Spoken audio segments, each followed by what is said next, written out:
നാളെ ആഖിറത്തിലുള്ള അതിഭയാനകമായ 4 അവസ്ഥകൾക്കുള്ള പരിഹാരം നമ്മൾ ഈ ദുനിയാവിൽ വെച്ചു തന്നെ കണ്ടെത്തേണ്ടതായിട്ടുണ്ട്.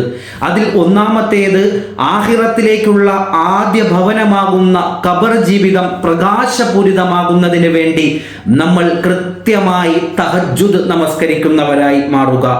2, ആ ഖബറിലേക്ക് നമ്മൾ കടന്നു ചെല്ലുമ്പോൾ മുൻകർ നക്കീർ അലൈഹിമസ്സലാത്തു വസ്സലാമിന്റെ ചോദ്യങ്ങൾക്ക് ഉത്തരം കൊടുക്കുന്നതിന് വേണ്ടി കൃത്യമായി നമ്മൾ ഖുർആനിനെ പാരായണം ചെയ്യുന്നവരായി മാറുക.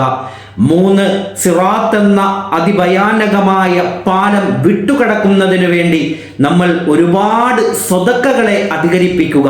4, ഹിസാബിന്റെ ദിനത്തിൽ ദാഹമുണ്ടാകാതിരിക്കുന്നതിന് വേണ്ടി ദുനിയാവിൽ ഒരുപാട് നോമ്പെടുക്കുന്നവരായി നമ്മൾ മാറുക. ഈ 4 കാര്യങ്ങളെ ദുനിയാവിൽ വെച്ച് നമ്മൾ പിൻപറ്റുന്നതോടുകൂടി ആഖിറത്തിലെ ഭയാനകമായ ഈ 4 അവസ്ഥകളെ നമുക്ക് തരണം ചെയ്യാൻ സാധിക്കുക തന്നെ ചെയ്യും ഇൻഷാ അല്ലാഹ്.